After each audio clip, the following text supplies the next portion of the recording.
bonjour à tous pour ce nouvel épisode de l'épopée. Aujourd'hui, en ce mercredi, on se retrouve pour l'exposé du scribe. La citation étant... Putain, je vais refaire la phrase en anglais. Tu te True la fasses? friends... Non, Ouais, vas-y, je te la laisse, je te la laisse. Attends. True friends stab you. Ouah, je propose. Allez! Je suis fatigué, je rentre une journée longue. Je propose. Je voulais faire le mec honorable. True friends stab you in the front. In the front. What the fuck. So bilingual. Putain, il devient Trop relou, anglais. les mots sortent en anglais. Trop relou, trop relou. Je te laisse faire la traduction. Donc, la traduction, les vrais amis vous poignardent en face. Face à vous. Ils ne le font pas, entre guillemets, dans le dos. C'est ça qui est... je perds déjà mes mots en ce début d'épisode. Qui est sous-jacent. Voilà. Je vous le donne comme ça, celui-là. Bravo. C'est ce qui est sous-jacent dans cette citation. Enzo, pourquoi devrais-je te demander, car tu es mon ami, si tu le veux bien, me poignarder vers de face, pas dans le dos? Bien tout simplement. Parce que déjà on peut commencer à parler du désintérêt, du déshonneur que ça apporte de parler dans le dos des gens, de ses amis encore plus. Quand j'entends parler dans le dos, déjà je vais faire une petite précision parce que je veux pas que ce soit mal interprété. J'entends parler dans le dos, c'est-à-dire que tu vas critiquer publiquement ton ami en l'absence de cet ami. Voilà.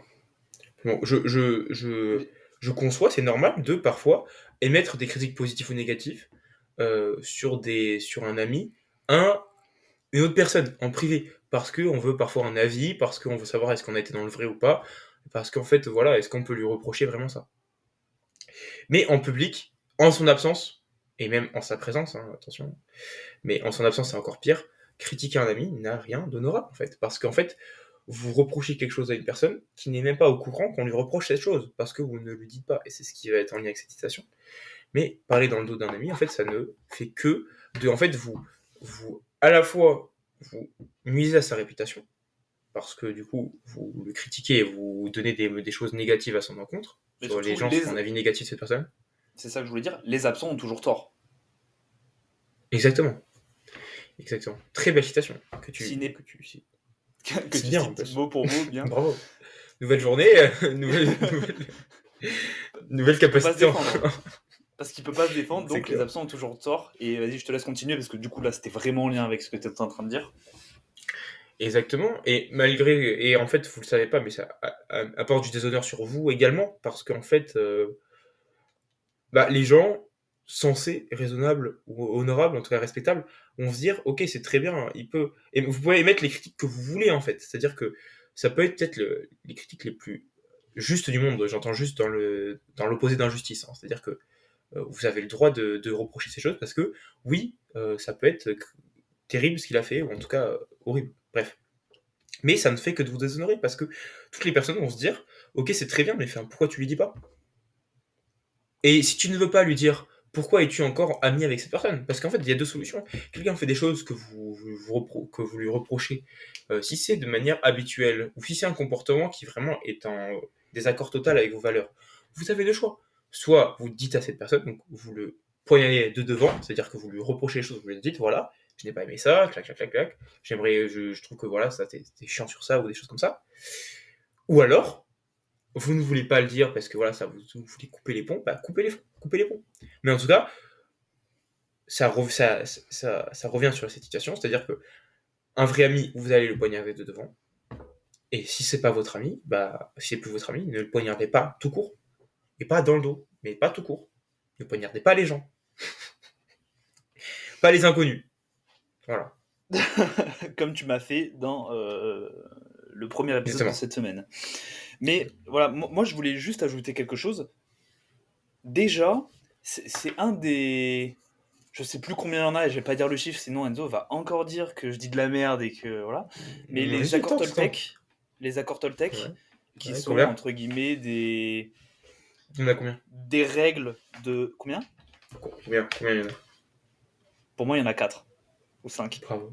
Je vais Bravo. dire 4. Oh, oh, tu t'es chié dessus. Non, la Non, honte. je vais dire 4. Bravo. Et donc cet accord Toltec, et le suivant, que ta parole soit impeccable. Que ta parole soit impeccable, parce que dire du mal d'autrui, déjà, pourquoi emmener de l'aigreur dans ce monde gratuitement? Et surtout, vous allez passer pour quelqu'un d'aigri, c'est surtout ça que je voulais dire. C'est que si on vous demande pas votre avis, et que vous allez être là à pointer du doigt quelqu'un, que ce soit votre ami ou pas. Mais si vous dites ah ouais putain t'as vu ce qu'il a fait, ça, truc, voilà, vous allez passer pour quelqu'un d'aigri. Alors, hormis si c'est pour dénoncer quelque chose, une dénonciation non mais entre guillemets quelqu'un que Oui. je connais Oui, pas, bien sûr. l'affaire Papacito par exemple. L'affaire Papacito, si il y a une histoire, par exemple, de corruption, ou etc., la dénonciation, c'est un autre sujet. Mais De toute aller façon, critiquer quelqu'un pour des... de toute façon, oui, vas-y. bah, de toute façon, dans ce cas-là, c'est pas un ami en fait. Oui, c'est Dans pas un le cas ami. d'une- Mais moi, ce Donc que je tu voulais dire, poignardes pas dans le dos un ami, quoi. c'est ça. C'est Mais pas un dans le ami. cadre de ami, pas ami, c'est si vous allez critiquer, par exemple, une... pas une compétence, mais une manière d'être, vraiment une personnalité de quelqu'un, de ah ouais, Mélissa, c'est vraiment trop une pute, tu vois, c'est des valeurs humaines un peu. C'est pas le mot valeur que je veux utiliser. Putain, parce que du coup, ça va à l'encontre de mon truc de corruption. Mais ouais, Mélissa, tu trouves pas qu'elle a elle a pris un peu du poids, cette grosse pute tu vois. Là, tu passes pour quelqu'un d'aigri. Tu vois, tu passes juste pour quelqu'un de Ouais, clairement. mauvais dans sa peau. Et surtout, si t'as le malheur de toi être enrobé, Oh, regarde-toi en face voilà, d'abord, ma chérie. oui, voilà. Mais c'est ce genre de choses-là. Vous allez passer pour quelqu'un d'aigri. Alors là, on revient du coup au sujet. Si c'est un ami à nous, moi je pars du principe que la loyauté doit primer et que en public, on se doit de se défendre entre amis et d'après aller chercher entre guillemets justice avec la personne une fois qu'on est en privé et discuter de ça avec lui, de lui faire d'essayer de savoir pourquoi il a fait ça parce que des fois les personnes ont des raisons et ils n'ont pas eu l'occasion de se défendre tout simplement. C'est avec ce que j'ai dit au début, les absents ont toujours tort. Donc il faut éviter d'émettre un jugement, le fameux jugement par le peuple, entre guillemets, qu'on peut avoir sur les réseaux sociaux. Tu as le jugement, tu sais, de droit, entre guillemets, quand tu vas au tribunal, et après tu as le jugement qu'on a fait sur toi sur les réseaux sociaux, et c'est souvent celui-là, d'ailleurs, qui prime le plus et qui a le plus d'impact sur ta carrière, etc. Donc il faut partir de ce principe-là. Euh, Quand on a des amis, la loyauté doit primer, à mon sens. À mon sens, parce Très que bien. si on est ami avec quelqu'un, c'est fort probablement qu'on partage les mêmes valeurs, qu'on s'est posé sur la personne, qu'on la connaît, et au premier abord, on peut se dire, putain, le mec a fait une dinguerie, qu'est-ce qu'il a fait? Et au final, en entendant ces dires, on va pouvoir avoir une autre explication et un autre point de vue, et peut-être tout simplement d'autres actions, ce qu'on a appris, ce qui nous avait été rapporté n'était pas forcément les bonnes choses. C'est tout. Et Comme là, avec une boîte de savon, par exemple. Comme avec un savon pour faire du linge. yes. Euh, Et pourquoi doit-on justement se faire poignarder par nos amis devant? Tout simplement, mais pour tout ce dont on a dit, tout ce dont on a dit avant. Putain, j'ai du mal, on est tard. C'est ta Il faute, hein, craque. Il, il craque c'est toi si qui as près du arrivé si but. tard. Hein. Mais C'est si tu toi veux, qui as arrivé. j'enchaîne. Je viens de sauver, je viens de sauver. Non, mais je finis avec ça. Nos Mm. amis, des fois, dans leurs actions, dans leurs projets, peuvent prendre un chemin qu'on estime ne pas être le bon. Et au lieu de les laisser trébucher, etc., on peut aller leur soumettre notre point de vue. Alors évidemment, il y a des manières de le faire. Il ne faut pas les décourager dans leur projet, leur dire ouais, ce que tu fais c'est de la merde, etc. C'est toujours ce qu'on a dit. Vous allez passer juste pour quelqu'un d'aigri, la personne ne va pas vous écouter. Mais voilà, il y a des manières de le dire, toujours.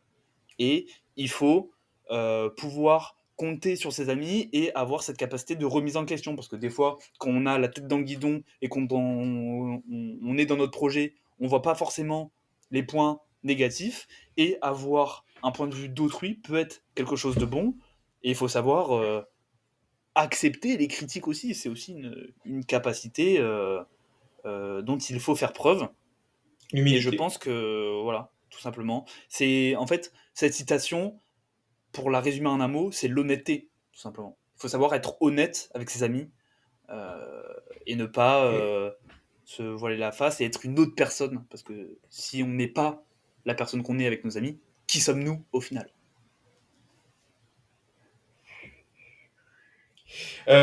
totalement, totalement. J'ai beaucoup aimé ce que tu as dit. Et j'ajouterais que cette citation, elle nous indique aussi que ça nous permet de faire le tri, de savoir est-ce que avec cette personne on est vraiment amis ou pas. Ou pas, ou est-ce qu'on est juste collègues ou camarades. Parce que, du coup, true friends, vrais amis, on se poignarde dans le dos. Donc, c'est-à-dire qu'on est prêt à se poignarder, on est prêt à se dire les choses. Pourquoi on est prêt à se dire les choses et pourquoi on doit se dire les choses? Pour régler les problèmes. Et en réglant les problèmes, la relation va se perpétuer dans le temps. Parce que si vous gardez des problèmes, et ben la frustration s'accumule. J'ai pas le mot, mais bref, la frustration, pas la haine, mais en tout cas, voilà, une forme des reproches envers l'autre.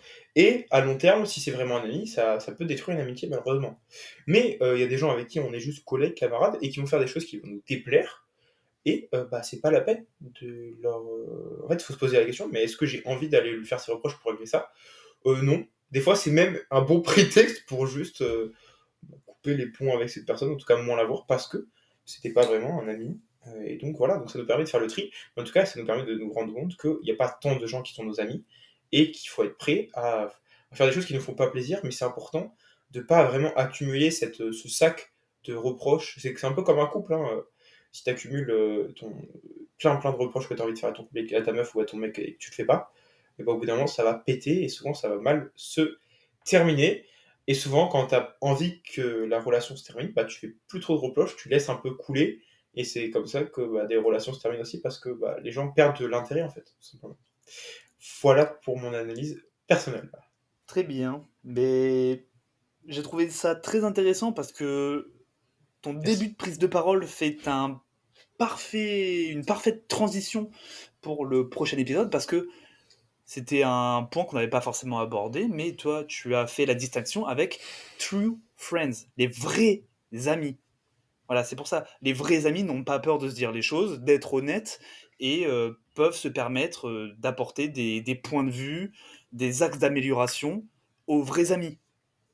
Et maintenant, Totalement. on va faire la transition avec l'épisode prochain, parce qu'on va voir pourquoi il ne faut pas se fier à nos amis. Parce que souvent, Tiens. eux nous Hein? poignardent dans le dos. Quoi? Et oui, Jamy. Donc, on se retrouve demain pour la gravure de Sénèque, la deuxième loi des 48 lois du pouvoir. Ne vous fiez pas à Mhm. vos amis, utilisez vos ennemis. Vous saurez demain Wow. Psychologie. pourquoi. Et tout simplement, on vous souhaite encore une fois une bonne journée et d'être énorme, tout simplement. On se retrouve demain. Eh oui. Ciao.